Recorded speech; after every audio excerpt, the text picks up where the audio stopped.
Are the Bikini Bottom citizens the result of nuclear radiation? Who is Pearl's mother? What is the Krabby Patty Secret Formula? These are by far the 3 biggest questions in the show Spongebob Squarepants, and today I'm going to be answering all 3 of them and more with just one theory. Get ready for the darkest SpongeBob conspiracy you'll ever see. This is the evolution theory.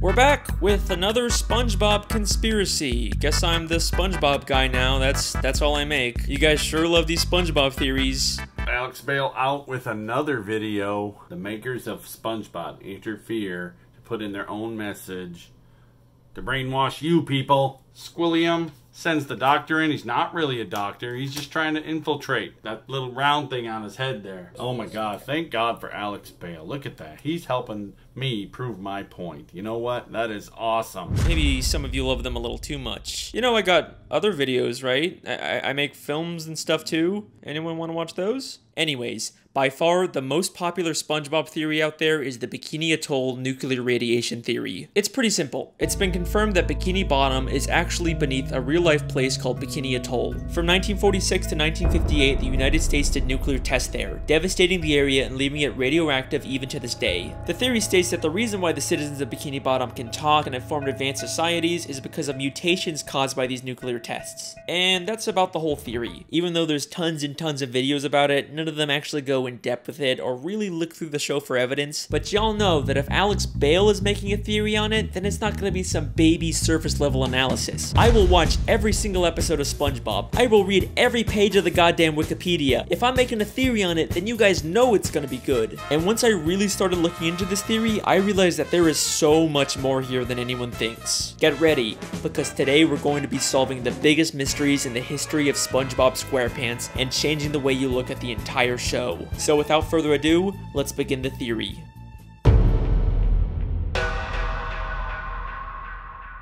In order to find out whether the Bikini Atoll theory is true, we first have to determine whether fish talking and being so intelligent is unique to Bikini Bottom, or if that's just the way the SpongeBob universe works. You know, it could just be that all animals in this world are able to talk, and that's completely normal because at the end of the day, SpongeBob is still just a cartoon. Well, if we take a look at Season 10, Episode 10, Feral Friends, we get a bit of a hint about how the SpongeBob world works. In this episode, a green moon appears and transforms all the characters into less cartoony, real-life versions of themselves.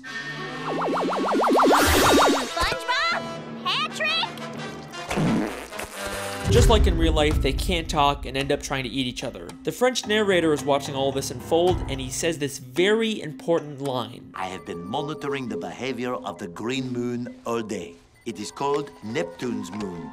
Every 100 years, it de-evolves everyone in Bikini Bottom into primal fish. Every 100 years, it de-evolves everyone in Bikini Bottom into primal fish. So this implies that the characters in Bikini Bottom are more evolved and were once like these primal fish. But this doesn't prove that the evolution only exists in Bikini Bottom. It could still be a worldwide phenomenon. Remember that bonus DVD clip I found in my television theory? It was about humans studying fish in Bikini Bottom because of their intelligence. Land-loving scientists have tried to learn the secrets of intelligence.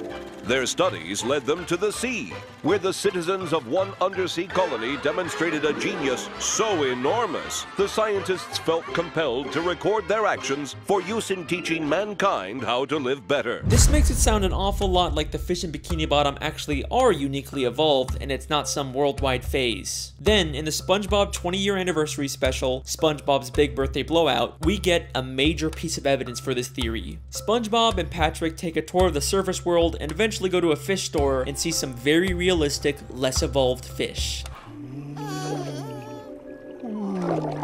What kind of monsters would want to keep fish folk in jail like this?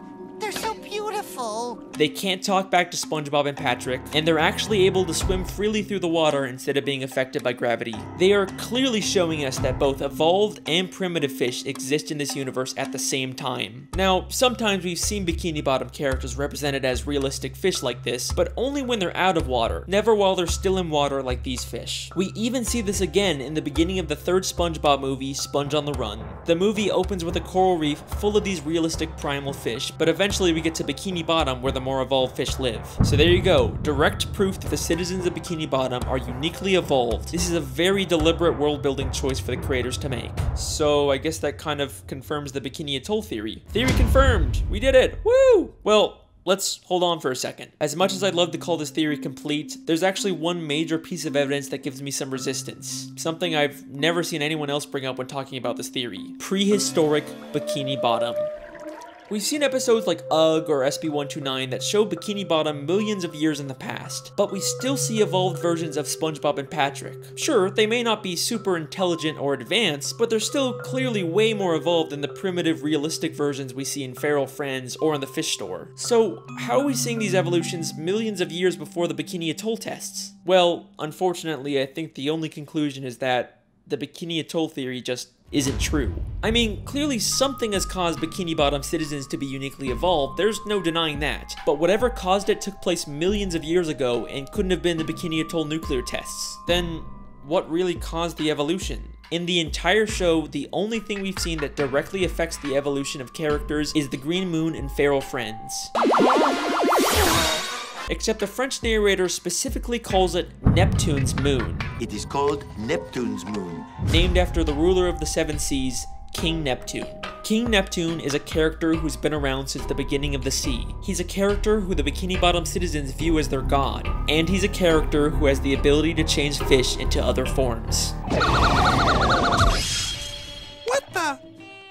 Oops.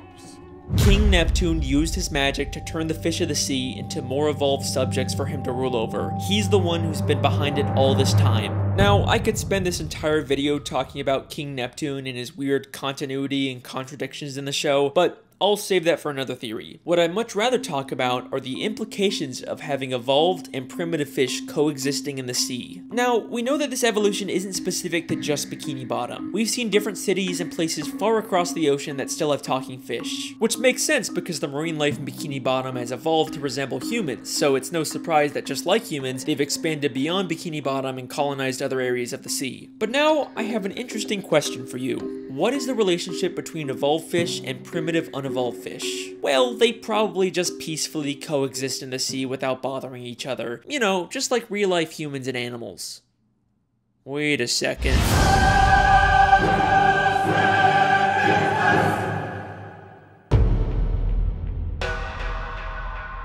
In Season 3, Episode 10, the Krusty Krab training video, there is this hilarious, absurd moment when they're talking about Mr. Krabs. After the war, Krabs stayed secluded in a deep depression that seemed endless. Like, what war happened in Bikini Bottom? They just tell us this and then completely drop it. But with this new context, is it possible that Krabs fought in a war against these primitive, wild fish of the sea? I mean, let's remember in Feral Friends, some of those de-evolved fish were massive compared to the evolved fish, and they immediately started attacking each other.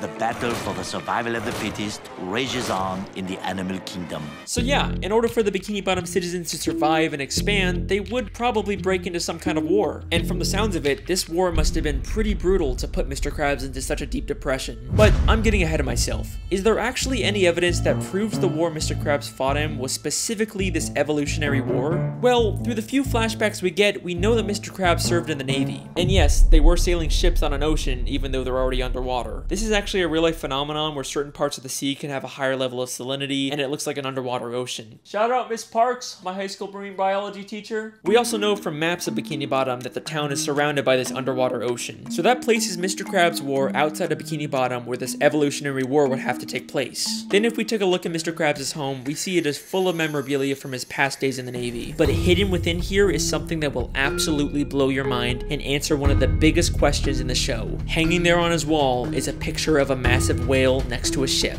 You don't think that could be... No, it can't be.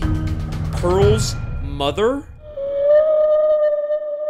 Pearl is Mr. Krabs' whale daughter. The show never really explains how a crab can be the father of a whale, but most people just assume she was adopted. People have been speculating about who Pearl's biological mother is for years, and I think we finally just found our answer. We see 2 photos of this whale on a ship in Season 3, Episode 9, just 1 episode before we find out Mr. Krabs fought in a war. Since this is among all of Mr. Krabs' Navy stuff, I think we can assume that this is something he encountered and not just some random picture of a whale on a ship above the ocean. The whale is massive compared compared to the ship. We've seen adult whales in Bikini Bottom before, but they are nothing compared to the size of this whale. This has a much closer resemblance to Pearl when she de-evolved in Feral Friends and became massive. So this has to be an unevolved primitive whale, and the picture clearly shows them fighting. Not only does this prove that there was a war between evolved and primitive fish, but Mr. Krabs definitely fought in it. But this also implies something very dark. Mr. Krabs killed Pearl's mother.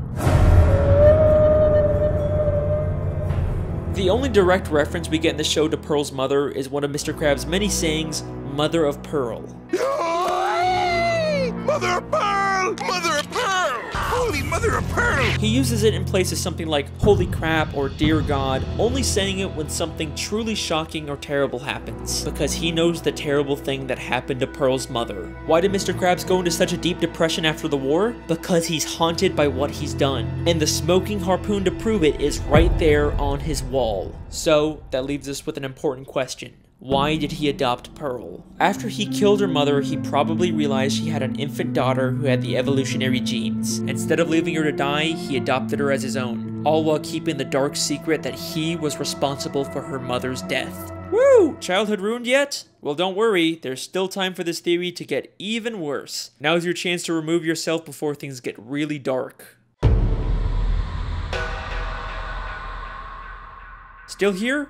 Okay, so here's a fun question. What's the deal with all the pets in Bikini Bottom? How come most fish are basically humans, but a snail or a worm acts like a pet? Well, just like humans have domesticated wild animals, it should be no surprise that evolved fish have domesticated primitive fish as pets. Unlike the massive primitive fish that the Bikini Bottom citizens had to go to war with, there's also smaller primitive fish like jellyfish, snails, spirit worms, seahorses, and clams that the Bikini Bottom citizens were able to form a symbiotic relationship with. Aww, and I thought you said this was gonna be the dark part, Alex. They're living peacefully together. That's nice. Okay, you got me. Here's another fun question. Where do the citizens of Bikini Bottom get their food? I mean, sure, some of it is plant-based, but there sure does seem to be an awful lot of meat-based food under the sea. I think you know where I'm going with this. The Bikini Bottom citizens eat primitive fish. Haha, it's not cannibalism if they're less evolved than you, right? There's no moral dilemma there. In Season 3, Episode 13, we see direct proof of this when the characters go fishing for primitive clams. This is something completely normal in this world. And then there's the chum bucket,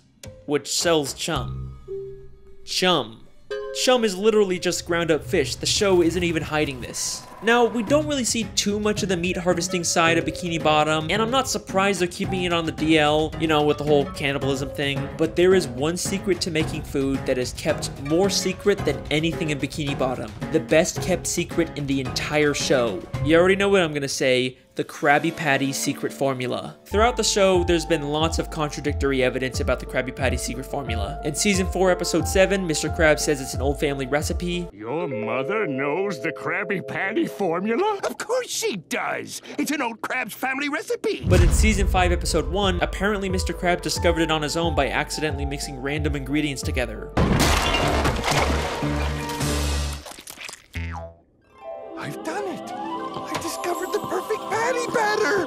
Sometimes it's a secret formula, sometimes it's a book, sometimes it's a secret sauce, and any glimpse we get at the formula is just random nonsense. There is a ton of contradictory evidence out there, but I think this might all be intentional. In order to throw people off, Mr. Krabs has spread misinformation about the Krabby Patty formula. In fact, he's already done this in Season 3, Episode 18 by hiding a fake formula for Plankton to find that says he's the secret ingredient. Mixed together with the most important ingredient of all, 4 heaping pounds of freshly ground plankton?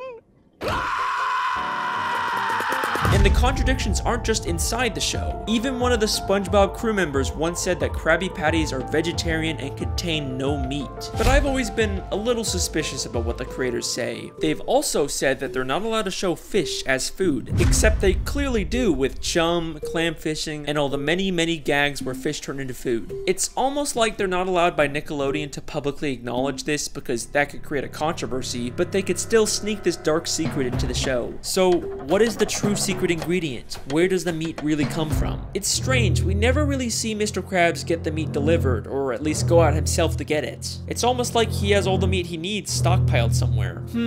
What primitive meat can Mr. Krabs have access to? Maybe he's been holding on to something from the war. What could Mr. Krabs have killed during the war that he doesn't want anyone to find out about? Something big enough to supply him with meat for years without needing more. What could that be? You really gonna make me say it? Mr. Krabs is using Pearl's dead mother's carcass to make Krabby Patties. Woo!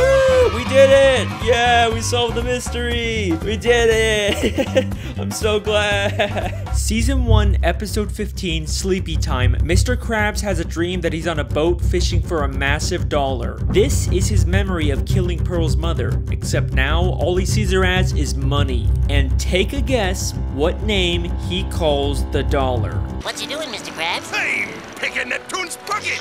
What are you talking about? I'm talking about cold, hard flipping cash. It's the mighty Moby Dollar. Moby Dollar, a direct reference to Moby Dick, a story about hunting a whale. Are you kidding me?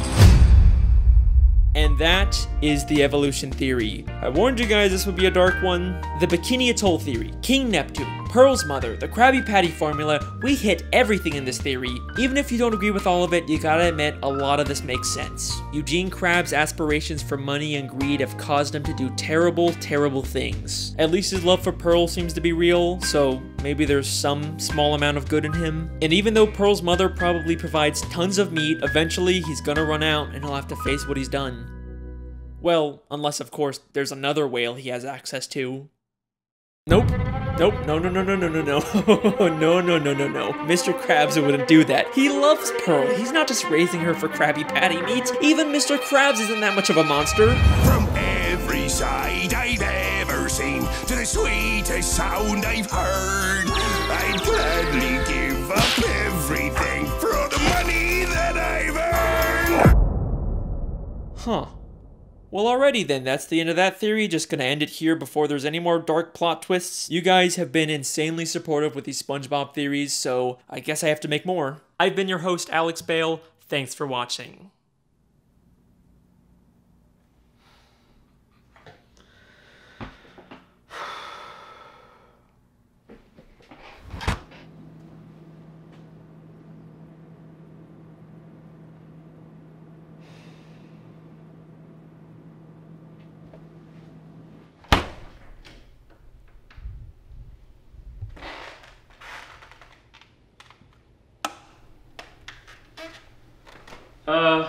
Hey, just want to let you know that I think I'm gonna take a break from the SpongeBob videos for a little bit. It's not you. I mean, the videos are great. People love them. It's just, I think I want to go back to making actual films for a bit.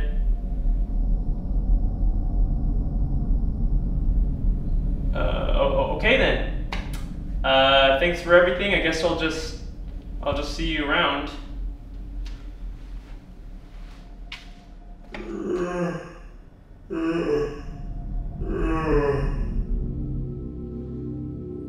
When I found you were unnoticed and unloved. But now you have millions of views. You have sponsors. Why would you forsake them? I just, I don't want to really make these videos forever, I don't want to be known as the SpongeBob guy.